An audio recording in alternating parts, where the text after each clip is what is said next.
The funeral of your former self. Imagine walking into a room. It's quiet. There's a casket in the center.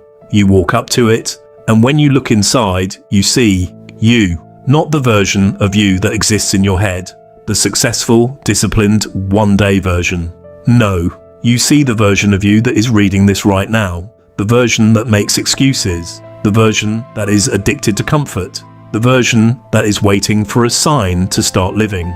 Most people think growth is about adding things. More money, more habits, more knowledge. But the Stoics knew a deeper, more terrifying truth. Real change isn't about becoming someone new. It's about the violent, necessary death of who you are right now. If you want to become the person you've always dreamed of being, you have to be willing to murder the person you've settled for. You are currently the prisoner of your own identity. And today, we're going to discuss why the identity death is the only way out. Chapter 1. The comfort of your own prison. Why is it so hard to change? Why do we wake up with the same anxieties, the same procrastination, and the same hollow feeling? Even after watching 100 motivational videos, Stoic philosopher Epictetus once said, "It is impossible for a man to learn what he thinks he already knows." We can apply this to identity. It is impossible for a man to become who he needs to be as long as he is clinging to who he was. You are comfortable in your unhappiness. You know the layout of your prison cell.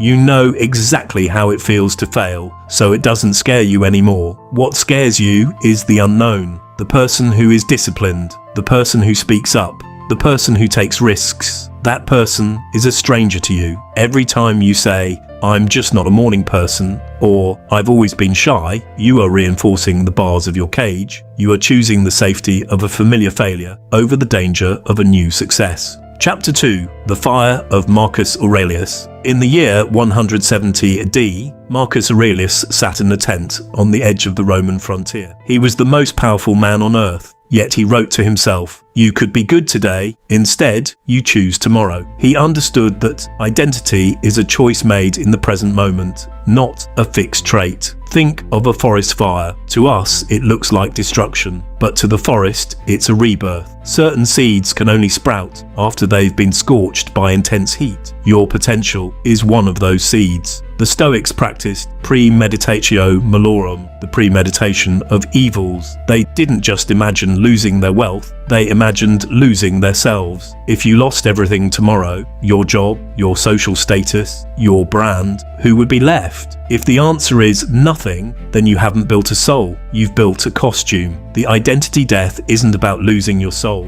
it's about burning away the costume so the soul can finally breathe.